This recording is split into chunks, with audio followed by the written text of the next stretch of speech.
नमस्कार, आप सभी को मेरा प्रणाम। आज हम बात करेंगे डायबिटीज़ के ऊपर। आज भारत में या कहें पूरे देश में डायबिटीज़, मधुमेह जिसे हिंदी में हम कहते हैं, एक बहुत ही गंभीर समस्या हो गई है। आज ज़्यादातर लोगों में हमें यही सुनाई देता है कि इनको या उनको मधुमेह है, वो शुगर के रोगी हैं।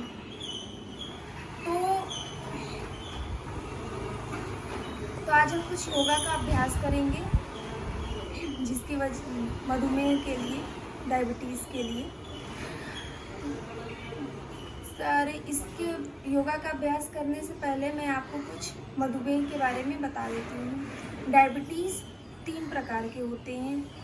एक पहला होता है प्री डायबिटिक, दूसरा होता है टाइप 1 डायबिटीज़ और तीसरा होता है टाइप 2 डायबिटीज़ मेलाइटस उसको बोलते हैं।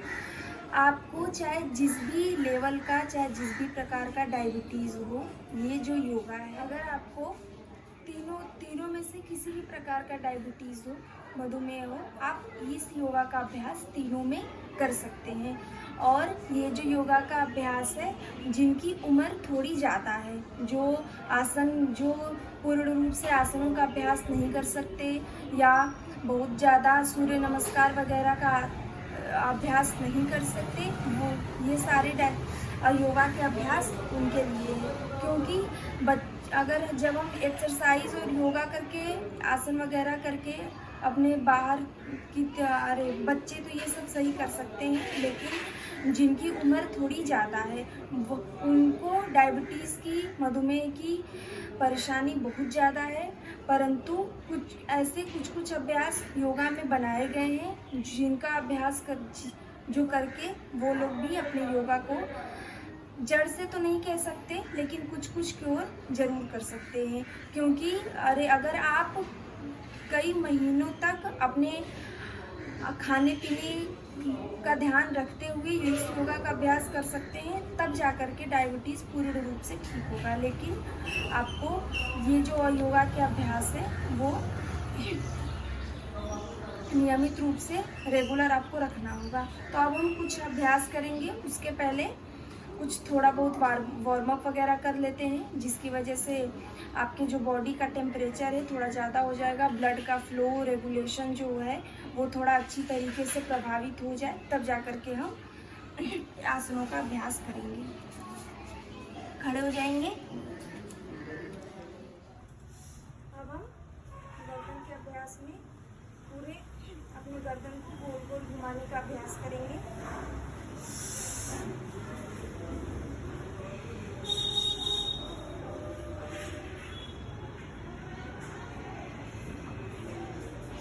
श्वास को लेते हुए पूरा गर्दन को पीछे लेकर जाएंगे। उसके बाद श्वास को बाहर छोड़ते हुए बीच में आ जाएंगे। फिर श्वास को लेते हुए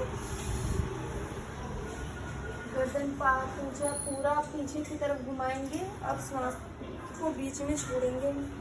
अब हम दूसरे तरफ से करेंगे।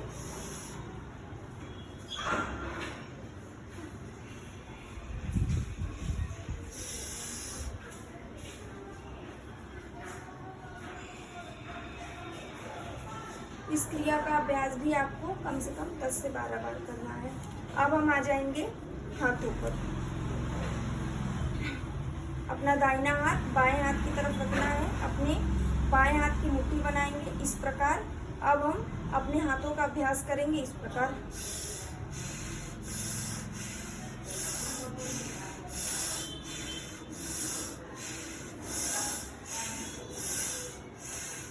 अब उल्टी दूसरे दिशा से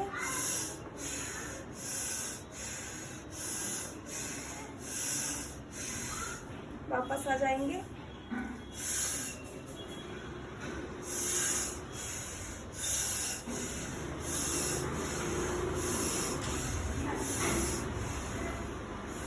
दूसरी दिशा से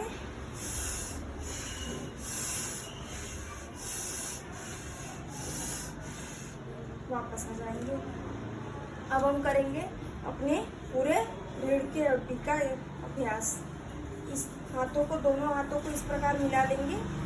अब हमको साइड से ले जाते हुए यहाँ पर आकर के, अपनी साइड में आकर के सांस को बाहर छोड़ना है, इस प्रकार।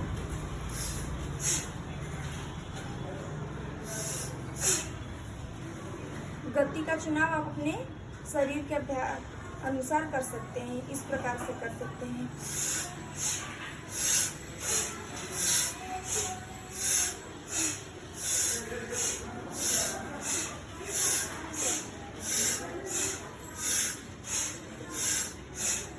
इस तरीके से हमारे जो पूरे पेट का अभ्यास होगा, पूरे पीठ का अभ्यास होगा, और जो हमारे रीढ़ की हड्डी होती है उस पूरे का अभ्यास होगा। इस तरीके से हमारे जो ऊपर का जितना भी पोर्शन है अच्छी तरीके से वार्म अप हो जाएगा।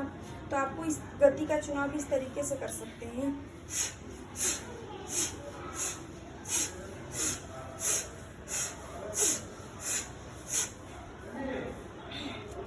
अब हम करेंगे कमर का अभ्यास, क्योंकि जो हमारे पेट में एक ग्रंथि होती है, उस ग्रंथि का नाम होता है पेनक्रियाज।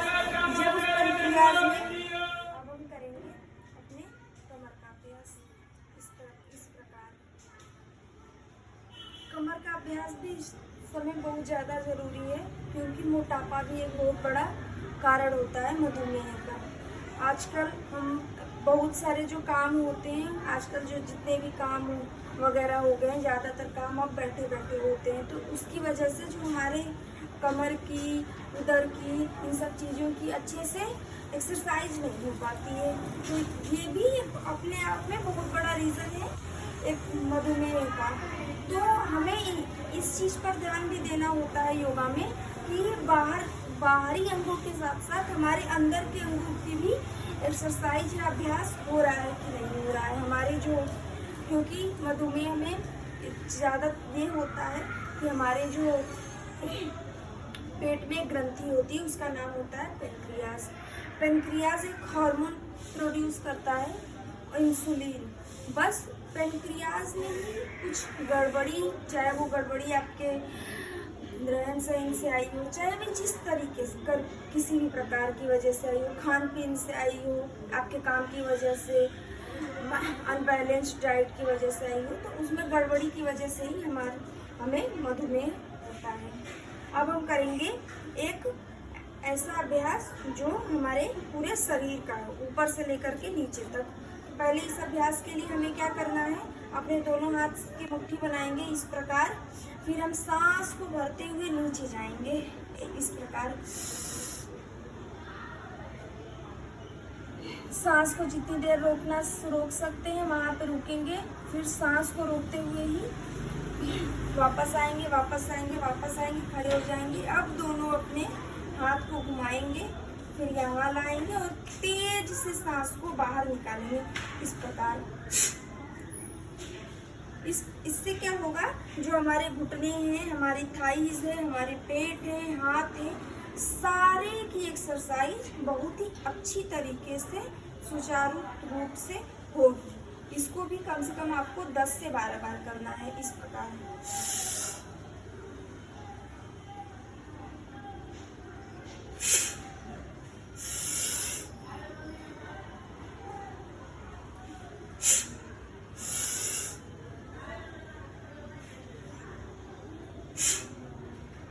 उसके बाद अब हम बैठ जाएंगे। तो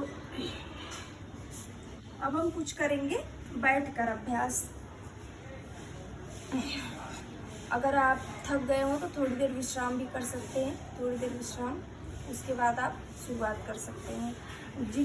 जिनको टाइप, अपने पैरों को सामने की ओर फैला लेंगे।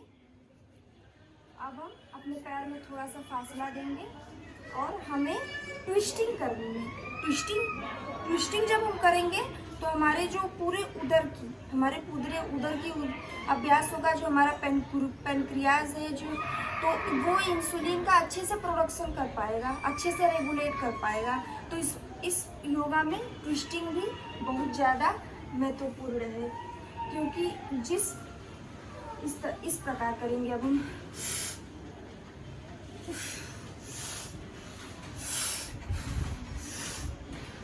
जिन लोगों को टाइप 3 का डायबिटीज़ है वो लोग अपने पास में, अगर क्योंकि उन लोगों को ज़्यादातर कुछ मीठा मीठा या कुछ एक्सरसाइज या वो थोड़ा सा भी वर्कआउट करते हैं तो उन्हें कुछ ना कुछ खाने की इच्छा होती है, खाने का मन करता है। तो वो मीठा ना खाने की बजाय किसी भी प्रकार का शहद हो गया या कोई मीठी चीज़ हो गई या कोई भी ड्राई फ्रूट्स कुछ भी हो गया वो बीच बीच में ले सकते हैं, लेकिन ज़्यादा मात्रा में नहीं लेनी है। शहद 1 चम्मच ले सकते हैं या कोई मीठी चीज़ हो गई, ड्राई फ्रूट्स में अंजीर वगैरह हो गए, ये सब भी आप ले सकते हैं। लेकिन ज़्यादातर जो लोग होते हैं अगर उनकी शुगर डाउन जाने लगती है तो वो लोग ज़्यादा मीठा खा लेते हैं, तो उन्हें ऐसा लगता तो है कि अब उन्हें नॉर्मल है, लेकिन उस समय उस स्थिति में ज़्यादा मीठा खाने की वजह से हमारे शरीर को बहुत ज़्यादा दिक्कतों का सामना करना पड़ता है। अब हम करेंगे चक्की चाल आसन। चक्की चाल आसन में अब हम करेंगे चक्की चाल आसन। ये बहुत ही ज़्यादा अच्छा अभ्यास है अगर आप इसको पूर्ण रूप से अच्छे तरीके से करें तो, क्योंकि इसमें हमारे जो पूरे उदर की एकदम अच्छे से एक्सरसाइज हो जाती है। तो आपको ये भी करनी है। तो आप दोनों हाथों को इस प्रकार मिलाएंगे, अपनी कोहनियाँ आपको सीधी रखनी है और आप श्वास भरते हुए पूरे पैर की तरफ हाथ लेकर जाएंगे। अब श्वास को छोड़ते हुए वापस आएंगे। आप जितना पीछे जा सकते हैं ये आपके ऊपर निर्भर करता है, क्योंकि डायबिटीज़ में शरीर भी थोड़ा मोटा हो जाता है। तो जो थोड़ा हेल्दी लोग हैं, मोटे लोग हैं, जिनका मोटापा भी एक कारण है डायबिटीज़ का, अगर वो पीछे नहीं जा सकते तो जितना जा पाए आप उतना जा सकते हैं। इस पर कोई रोक टोक नहीं है, आप उस तरीके से भी कर सकते हैं। तो चक्की चाल आसन को कम से कम भी आपको 10 से 12 बार करना है। कोशिश ये करें कि आपकी जो कोहनियाँ सीधी हो और आप अपने पंजों के पास श्वास को भरते हुए आपको अपने पंजों के पास से हाथ को लेकर जाना है और घुटनों के ऊपर से हाथ को वापस लेकर आना है। अब आप विपरीत दिशा से करेंगे। श्वास को भरते हुए पंजों के पास लेकर जाएंगे,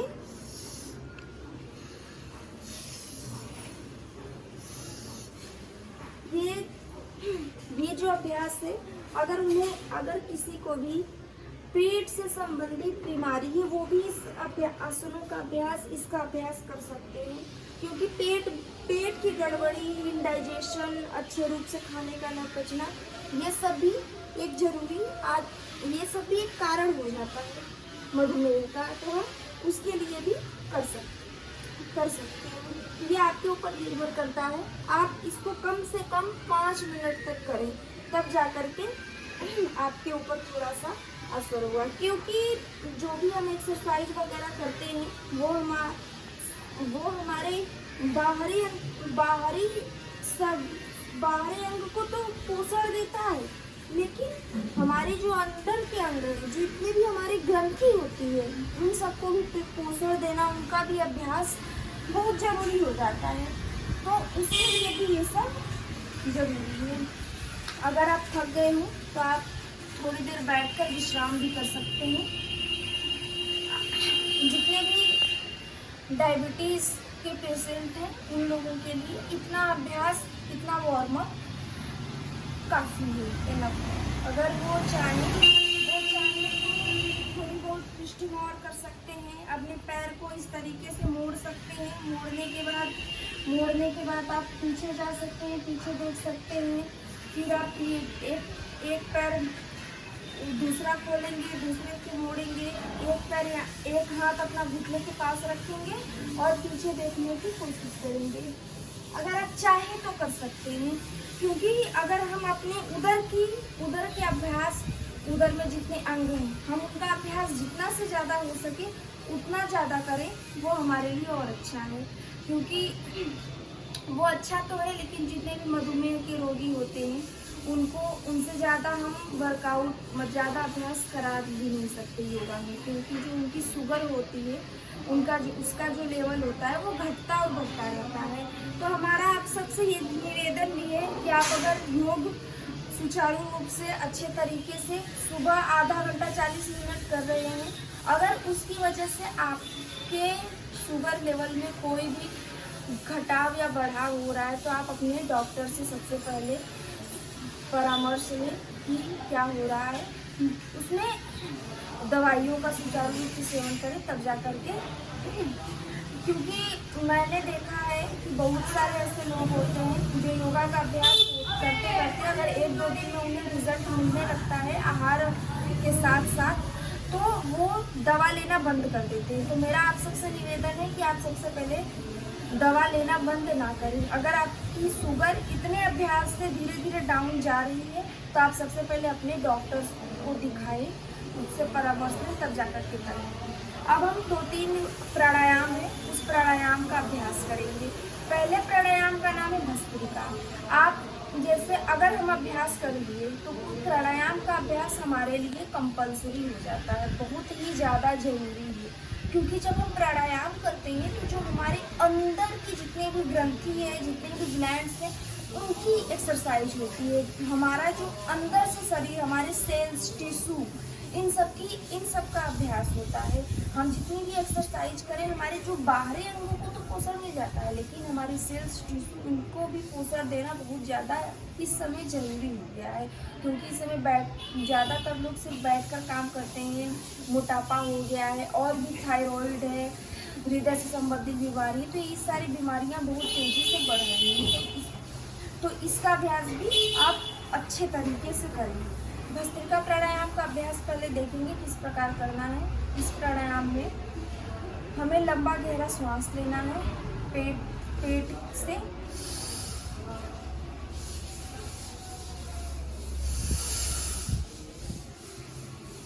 आपको इस प्राणायाम में आपको लंबा गहरा श्वास लेना है और छोड़ना है, और आपका पूरा ध्यान अपने श्वास पर केंद्रित रहेगा। कम से कम आपको 50 से 100 बार तक आपकी जितनी कैपेसिटी हो, आपकी जितनी क्षमता हो, उस हिसाब से आप अभ्यास का श्वासों की गिनती को बढ़ा या घटा भी सकते हैं। तो आपको इस प्रकार करना है। पेट से सांस लेंगे, पेट फुलाएंगे, उसके बाद सांस छोड़ेंगे।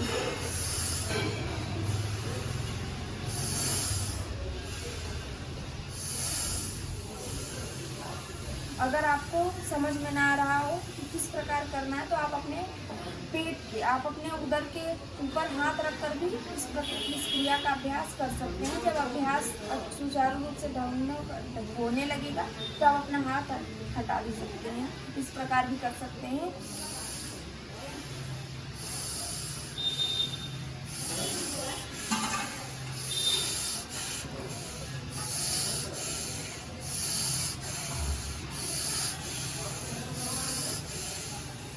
इस प्राणायाम से जो ब्लड का फ्लो है, जो ब्लड का फ्लो है वो अच्छे से रेगुलेट हो जाता है। तो हमारी जो अच्छे से मांसपेशियां हैं वो हमारी अच्छे से काम करना शुरू कर देती हैं। तो इस का अभ्यास भी आपको कम से कम 50 से लेकर 100 बार तक करना है। दूसरा प्राणायाम है हमारा कपालभाति। कपालभाति तो कम से कम आपको 10 मिनट से लेकर के 20 से 25 मिनट तक करना है, लेकिन कम से कम आप 10 मिनट जरूर रोजाना करें। 10 मिनट से आप बढ़ा भी सकते हैं। अगर जिसको ज़्यादा दिक्कत हो, ज़्यादा परेशानी हो, तो वो इस अभ्यास का बढ़ा भी सकते हैं, इस अभ्यास का दौर बढ़ा भी सकते हैं। अब इस प्रकार आप देखेंगे कि कपालभाति कैसे करना है। आप अपने हाथ पेट के ऊपर रखेंगे और आपको श्वास स्वाभाविक रूप से आती रहेगी, लेकिन जो आपको श्वास है वो तीव्र गति से छोड़नी है। इस प्रकार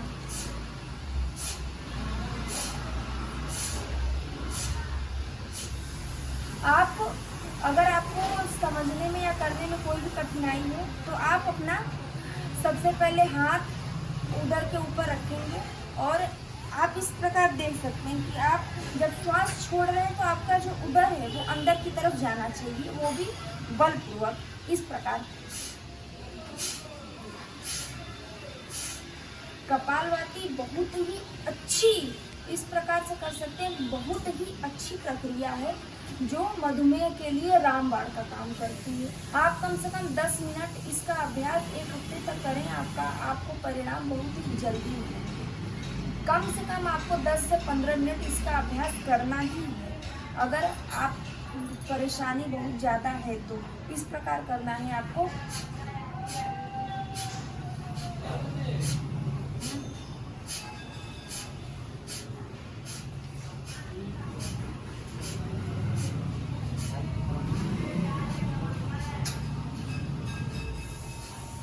आप इस प्रकार भी कर सकते हैं। अगर आप बीच बीच में थकावट महसूस कर रहे हैं तो थोड़ी देर आप विश्राम भी कर सकते हैं। विश्राम के बाद आप फिर से शुरू कर सकते हैं। तो कपालभाति भी करना आपके लिए। अब हम करेंगे अनुलोम विलोम का अभ्यास, क्योंकि अनुलोम विलोम का अभ्यास भी बहुत ज़्यादा जरूरी है। जब हम अनुलोम विलोम का अभ्यास करते हैं, श्वास पर ध्यान देते हैं, तब हमारा जो नर्वस सिस्टम है, हमारा जो ब्रेन का पूरा सिस्टम है वो शांत होता है। क्योंकि इस समय मधुमेह का टेंशन लेना, स्ट्रेस भी एक बहुत बड़ा कारण है। तो इसको भी ख़त्म करना, आप ज़्यादा से ज़्यादा खुश रहें, स्ट्रेस ना लें, ये भी एक बहुत बड़ा कारण है मधुमेह का। तो अब हम इसका अभ्यास शुरू करेंगे। सबसे पहले आप हाथ एक अपना इंडेक्स फिंगर है आपकी, ये इस उंगली में से ये उंगली है आपको बाएं नाक में रखनी है, और जो अंगूठा है वो आपको दाएं नाक पे रखना है। अब जाकर आप अपने दाहिने नाक से श्वास लेंगे, फिर आप उस श्वास को बाएं नाक से छोड़ेंगे, फिर आप बाएं नाक से ही श्वास लेंगे। तब आपको दाएं नाक से श्वास छोड़नी है। ये पूरा चक्र हुआ, एक बार आप देखेंगे।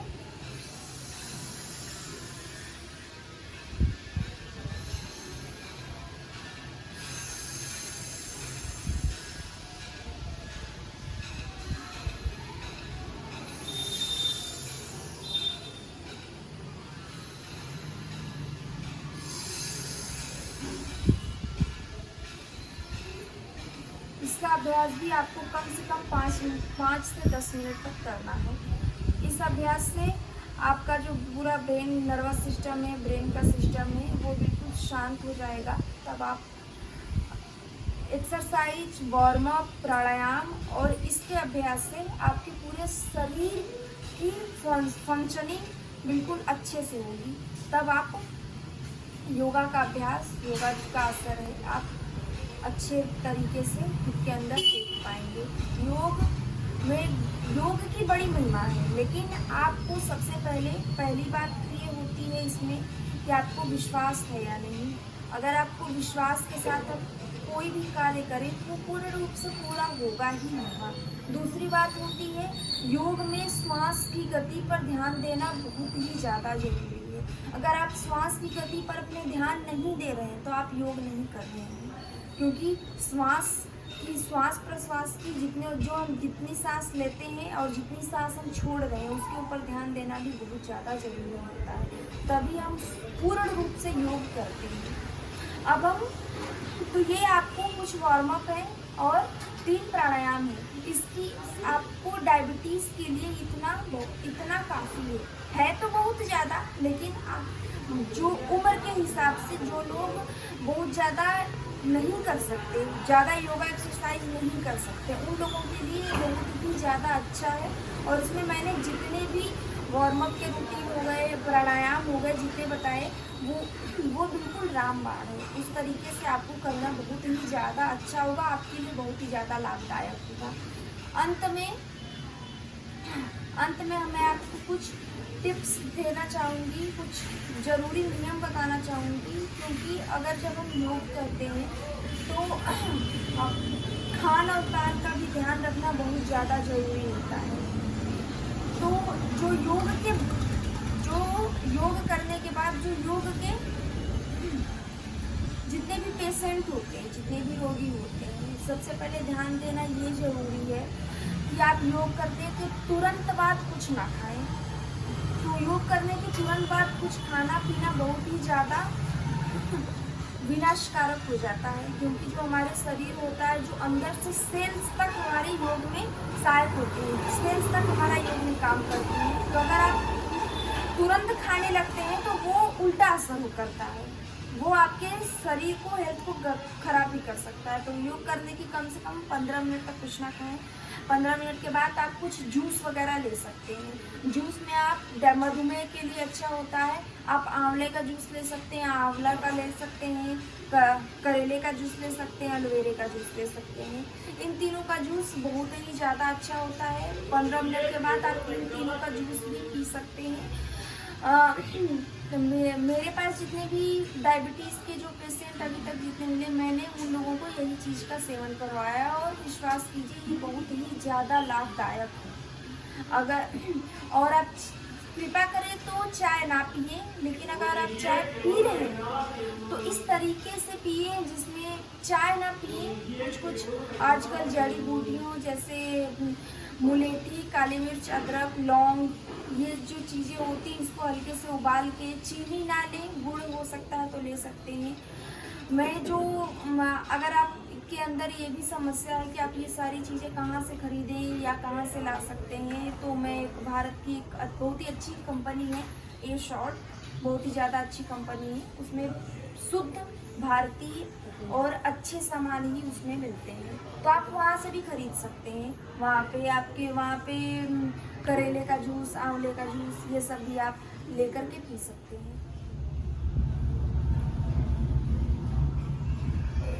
करिए, अगर आप इस वेबसाइट से सामान लेना चाहते हैं, अगर इस वेबसाइट से आप सामान लेने की इच्छुक हैं, तो आपको ashort.com पर साइन अप करने के बाद जो इसका रेफरल कोड है 5125254, तो साइन अप करने के बाद इस रेफरल कोड को डाल करके आप सामान खरीद सकते हैं, परंतु ये आपके ऊपर निर्भर करता है। नमस्कारम।